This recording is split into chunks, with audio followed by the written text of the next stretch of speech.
आपकी ये सारी बात ठीक है, बात नहीं करते, लेकिन भर्ती घोटालों की अगर बातचीत कर लेते हैं तो एक छोटा सा फैक्ट रख देता हूं, फिर आगे ला रहा हूं। डॉली जी, एक छोटा मंत्री शिक्षा मंत्री इस्तीफा दें। ठीक है 18 तारीख से राहुल गांधी निकल भी रहे हैं, इसकी चर्चा आगे होती रहेगी। लेकिन आपने भर्ती घोटाले और इन तमाम चीजों की बातचीत की डॉली शर्मा जी, तो उत्तर प्रदेश लोक सेवा आयोग भर्ती घोटाला किस काल में हुआ था यह भी आपको याद होना चाहिए। इसके अलावा यूपी पुलिस भर्ती घोटाला, मुझे तो लग रहा है भाटी जी को शायद और अच्छे तरीके से याद होगा 2006 में क्या कुछ हुआ था। एपीएस भर्ती घोटाला 2010 में क्या कुछ हुआ था। बहुत सारी बातें हैं और ये हर सरकारों में। दुख की बात यह है, चाहे आपकी सरकार, इनकी सरकार और इनकी सरकार रही हो, कोई अछूता नहीं रहा इस तरीके के विवादों से। जनता पिस रही है। नहीं सर,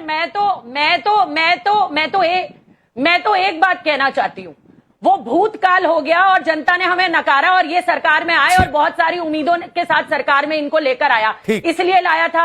और जिस भर्ती घोटाले की आपने बात करी वो 2024 की मैं बात कर रही हूं। अगर ये इतने काबिल हैं तो 13 साल बाद भी क्यों हो रहा है? नीट की परीक्षा 2 साल पहले इन्होंने कहा था कि अब नहीं होगी, हम बहुत कुछ तैयारियां कर रहे हैं। धर्मेंद्र प्रधान जी का बहुत बड़ा इंटरव्यू था, लेकिन उसके बाद भी आज ऐसा अगर हो रहा है तो धर्मेंद्र प्रधान। आदिल, आप इशारा करें, 30 सेकंड बोलिए, फिर मैं भाटी जा रहा हूं। बोलिए राकेश भाई, पूछिए नीट का चेयरमैन को हटा के फिर एडिशनल सेक्रेटरी बना देते हैं। अरे उस पर तो एक स्ट्रेचर होना चाहिए कि वो कभी कोई पद में नहीं रहे। प्रधानमंत्री को बोलिए ईरान के मामले में या अमेरिका था तो ट्वीट करके तो बोल देता, एमईए तो बोल देता। उत्तर प्रदेश में जितना बुलडोजर बाबा चलाते हैं, जितना महिलाओं पर अत्याचार हुआ है, एनसीआरबी का डाटा देख लीजिए। अभी तुहिन भाई बंगाल की बात कर रहे हैं, सिल्लीगुड़ी से लेकर कानकी से लेकर दालकोला से लेकर मालदा मुर्शिदाबाद डबल इंजन की सरकार है। रोड का स्थिति देख लीजिए, नेशनल हाईवे अथॉरिटी का स्थिति देख लीजिए। 10 जगह लोग टोल देता है लेकिन रोड बद से बदतर है। आपकी सरकार है, गडकरी जी को डेली आप लोग डेली मीडिया उनको 2 टारगेट हो गए तुहिन भाई पर। बोलिए तुहिन भाई, आप बोलिए, फिर मैं बताइए। मालदा मुर्शिदाबाद का रोड कब बनेगा? 32 दिन हुए हैं। अरे उससे पहले 12 साल से सरकार में बने। 32 दिन हुए हैं हमारी सरकार। केंद्र सरकार की बात कर रहा हूं। 18 बड़े निर्णय ले लिए गए हैं। भले वो चिकन नेक कॉरिडोर को केंद्र को सौंपना हो, भले वो बीएसएफ जो है पूरी तरह से जो जमीन बीएसएफ को देना था वो 40 दिन के अंदर दिए जाएंगे। ऐसे 18 बड़े निर्णय हो गए हैं। लेकिन आदिल भाई को वही सारी खामियां याद आ रही है, क्योंकि यही तो टीएमसी की देन है। ठीक, यही तो टीएमसी की देन। ठीक है, एक और जरूरी सवाल है, मैं उस पर जाना चाहता हूं।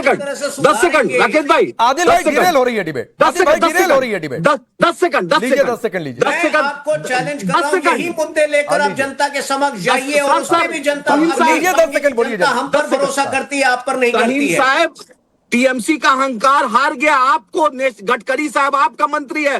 दालकोला में जो राउंड अबाउट है, जो दालकोला मोड़ है, हर दिन घटना होती है, मौत होती है। अरे आदिल भाई, टीएमसी का अहंकार हार गया, ये भाटी जी को समझाइए ना। रंगीगी में पड़ता है आपका। आदिल भाई, टीएमसी का अहंकार हार गया, ये भाटी जी को समझाइए, जिनके पार्टी के राष्ट्रीय अध्यक्ष कह रहे हैं कि चुनावी लूट से बीजेपी जीत गई। गडकरी जी को तो ये फिर समझाइए कि टीएमसी के हार से, अहंकार से टीएमसी हारी है, चुनावी लूट नहीं हुई, जरा समझाइए उनको। लेकिन भाटी जी एक और ठीक है, देखिए इनकी विडंबना देखिए। ठीक है, जिसका अहंकार होगा वो हार जाएगा। जनता की अदालत है, जनता क्यों किसी का अहंकार है, जनता क्यों किसी का अहंकार है। लेकिन फिलहाल आदिल भाई, अभी आप लोग जीतने की कंडीशन में नहीं दिखाई दे रहे हैं। हम लोग कोशिश कर रहे हैं सर। करिए सर, कोशिश कर रहे हैं। बिल्कुल करिए कोशिश, सबको करनी चाहिए। लोग अदानी अंबानी का चलिए भाटी है राकेश भाई, चलिए भाटी, अदानी अंबानी का चार्टर्ड प्लेन नहीं है। ठीक है, लोग कोशिश करने दीजिए। ठीक है, ठीक तो करिए। किसने मना किया? किसी ने मना किया क्या? आप कर रहे हैं सर, संघर्ष करिए सर। बंगाल में भी आपने कोशिश की तो करिए ना सर, कोशिश की। बिहार में भी कोशिश की, थोड़ी बहुत कामयाबी भी मिली। अब भाटी जी, अखिलेश यादव ने एक और बात कही और ये कहा कि 2017 के पहले सीएम योगी को जानता ही कौन था। ये बेचैनी नहीं है, ये डर नहीं है, या फिर ये मजबूरी नहीं दिख रही कि कोई काठी नहीं है आप लोगों के पास? नहीं, जब योगी जी ये कहते हैं कि उत्तर प्रदेश को कोई नहीं जानता था, तो वो योगी जी के ज्ञान पे हंसी नहीं आती, तरस नहीं आता उनके ज्ञान के ऊपर? कितना अध्ययन है उनका। उत्तर प्रदेश को कोई जानता नहीं था। उत्तर प्रदेश का देश की आजादी की लड़ाई में सबसे प्रमुख योगदान रहा। उत्तर प्रदेश जिसके मुख्यमंत्री डॉक्टर संपूर्णानंद गोविंद बल्लभ पंत जैसे नेता रहे, उस उत्तर प्रदेश को कोई जानता नहीं था।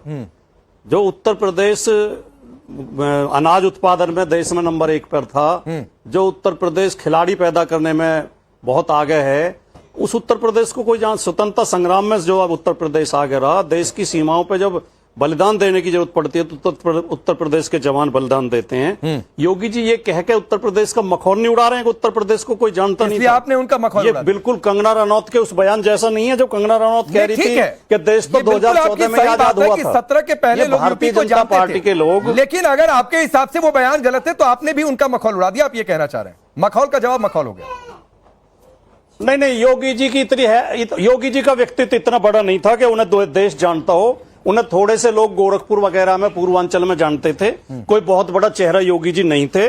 और उत्तर प्रदेश में 2017 में शपथ लेने के लिए उन्हें सिन्हा साहब को भेज दिया गया था। सिन्हा साहब तय हो गए थे मुख्यमंत्री के नाम पे। अब सब योगी जी छोड़िए तो ना, फिर बाद में अब वो छोड़िए कहां कब कौन शपथ लेता है वो छोड़ दीजिए। कांग्रेस पार्टी में भी सिद्धारमैया पहले थे, फिर डीके शिव कुमार बने। सर ये चलता है, पार्टियों का अपना इंटरनल फैसला होता है, काहे लिए उसमें तो पड़ना। आपकी पार्टी वैसी स्थिति में आ गई तो वहां भी कुछ ऐसी बात हो सकती है। सवाल ये था कि आप कह रहे थे योगी जी बड़ा चेहरा थे। योगी जी बड़ा चेहरा नहीं थे 2017 बड़े चेहरे की बात छोड़िए, कोई जानता ही नहीं था, कोई जानता ही नहीं था, ये कहना ठीक है क्या? पूरी यूपी भी नहीं जानती थी, पूरी यूपी भी नहीं जानती। सर ये आपकी गलतफहमी है, दूर कर बिल्कुल लीजिए। ठीक है, मैं भी यूपी से ही हूं, ये तो आपकी सब जानते गलतफहमी थे। है। ये आपकी गलतफहमी है भाटी जी, बोलिए तो। 1998 से महाराज योगी जी को जो सब है वो जानते थे, एमपी योगी रहे हैं, को नहीं निरंतर जानते थे एमपी रहे हैं उत्तर प्रदेश से। 1998 से एमपी रहे हैं। अरे 545 चुन के आते हैं हर बार, 545 हर बार चुन के आते हैं। राजनीति में रुचि नहीं रही कौन होगी। से एमपी का नाम जानते हो आप? अरे 545 चुन के आते हैं हर बार। नहीं जानते हैं तो मतलब ये आपकी गलती हुई ना, आप नहीं रुचि लेते होंगे राजनीति में उस वक्त। देखिए कांग्रेस की प्रवक्ता को मैं बता दूं, अभी एग्जाम पेपर पर बड़ा ज्ञान दे रही थी। अशोक गहलोत के कार्यकाल में आपको पता है 5 साल में कितने एग्जाम पेपर लीक हुए थे? 23 एग्जाम पेपर लीक हुए थे। तो ये तो कांग्रेस की सच्चाई है कि देखिए स्टूडियो पे ये लोग बहुत अच्छी बातें करते हैं, लेकिन जब यही बातें जनता के समक्ष करते हैं तो जनता कहती है कि हमें आप पर भरोसा नहीं है। भले अभी सिस्टम में कुछ त्रुटियां हैं, हमें जो है आपका मंत्री नकारा सब क्या कर रहा है? ठीक है। डॉली जी पर बात था तो डॉली जी 30 सेकंड में जवाब दे लीजिए, समय थोड़ा कम है, जवाब दे लीजिए। मैंने जैसे पहले ही कहा कि सरकार में आज राजस्थान में भी 87 से ज्यादा पेपर लीक है। आज पूरे देश की बात कर रही हूँ, ठीक है। ये अपनी बात करें, भूतकाल को नहीं। हम तो सरकार में अब नहीं है कहीं पे भी। जनता ने नकारा, आपको बड़े विश्वास से चुना, लेकिन अगर आपको विश्वास से चुना तो क्या आप जनता की जान खा जाएंगे? 18 बच्चों को आत्महत्या करनी पड़ेगी। और अगर इन्होंने अखिलेश यादव के बारे में बात की तो अखिलेश यादव के जरा विकास कार्य जान लीजिए। Agra Lucknow expressway, Ekana stadium, Lucknow metro, Janeshwar Mishra park, ITCT, UP 100, women power line 1090, 108 ambulance service. ठीक है डॉली जी, थोड़ा रोकना पड़ेगा, समय इतनी ही इजाजत दे रहा है, समय इतनी ही इजाजत दे रहा है। लेकिन एक बात जरूर देखने में लग रही है कि आपके कांग्रेस के बीच में शायद सब कुछ बातचीत हो गई हो। आदिल भी आज थोड़ा सा नरम ही दिखाई दिए, वरना तो अलग मूड में रहते थे।